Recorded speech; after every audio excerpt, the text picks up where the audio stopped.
Tadi saya misa di Candi Kusuma, misa 3 bulan otonan anaknya si gede. Kita di Katolik ini kaya akan toleransi, sehingga kita mengambil suatu budaya lalu kita masukkan, kita gabungkan dengan perayaan Ekaristi kita tanpa menggeser hal-hal penting, poin-poin penting yang ada di dalam perayaan Ekaristi. Jadi 3 bulan otonan menurut Hindu dihitung dengan penanggalan agama Hindu punya, bukan penanggalan Masehi yang kayak kalender biasa. Jadi 105 hari semenjak anak itu lahir menurut penanggalan Hindu, maka ia harus otonan.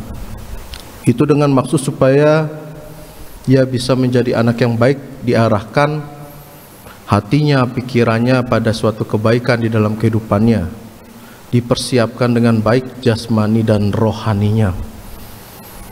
Saudara-saudaraku yang terkasih, kalau kita hanya mendengar ataupun membaca bacaan Injil pada hari ini, kita pasti mengambil poin tentang zina. Kita pasti pikir, wah berzinah nih, berzinah. Tetapi ada satu hal yang amat penting yang sebenarnya dimasukkan, pesan penting yang dimasukkan Yesus, yaitu tentang bagaimana kita bisa memprioritaskan diri, kita bisa memposisikan diri, dan juga kita bisa memanage diri kita supaya kita tidak jatuh ke dalam suatu dosa. Pikiran dan hati kita itu harus senantiasa dengan apa yang Tuhan kerjakan.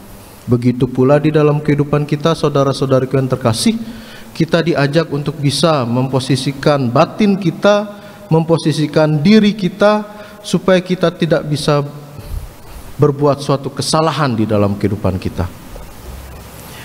Menarik memang, jangan berzinah, tetapi barang siapa memandang seorang wanita dengan maksud untuk menginginkannya, ia telah berzinah. Jadi bapak-bapak, kaum pria kita nih jangan mengingini milik sesama ya. Kalau sesama sudah punya tuh jangan kita inginkan lagi. Begitu pula ibu-ibu juga. Kamu wanita, jagalah mata anda supaya jangan ketika lihat laki-laki kekar sedikit, wah itu matanya jelalatan, mulai ngelindang-lindang kangen kau supaya dilihat sama cowok tuh. Jadi saudara-saudara yang terkasih, bagaimana kita bisa memposisikan diri kita supaya kita tidak berzina dengan segala yang kita lakukan di dalam kehidupan kita.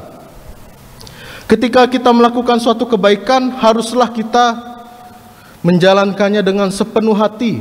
Seperti bacaan Injil kemarin, bagaimana kita diingatkan apabila kita masih ada rasa dendam, masih ada rasa sesuatu yang perlu diselesaikan dengan sesama kita, maka selesaikanlah dahulu, baru kita mengikuti perayaan Ekaristi.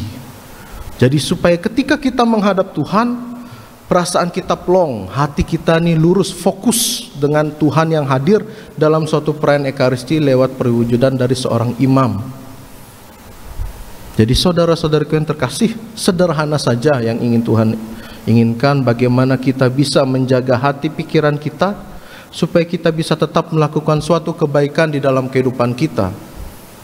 Kebaikan yang nyata, bukan hanya kata-kata tetapi tindakan nyata, dan juga berdasarkan dari ketulusan hati. Apabila kita berbuat baik supaya kita terkenal, supaya orang suka dengan kita, supaya orang tuh hormat dengan kita, maka cobalah ubah semua itu supaya kita bisa berbuat baik dengan setulus hati. Oleh karena itu, dalam kisah peziarahan hidup kita, marilah saudara-saudariku yang terkasih, janganlah kita berbuat zina terhadap diri kita lewat segala tutur kata, perilaku kita kepada sesama. Apabila kita sudah setia dan taat pada satu hal, cobalah untuk fokus dengan satu hal tersebut. Apabila kita setia dengan pasangan kita, cobalah setia dengan pasangan tersebut sampai pada akhirnya Tuhan memisahkan. Oleh karena itu, cobalah untuk berbuat baik setulus hati, cobalah untuk menjadi seorang murid-murid Rasul-Rasul Yesus di zaman ini. Semoga Tuhan memberkati.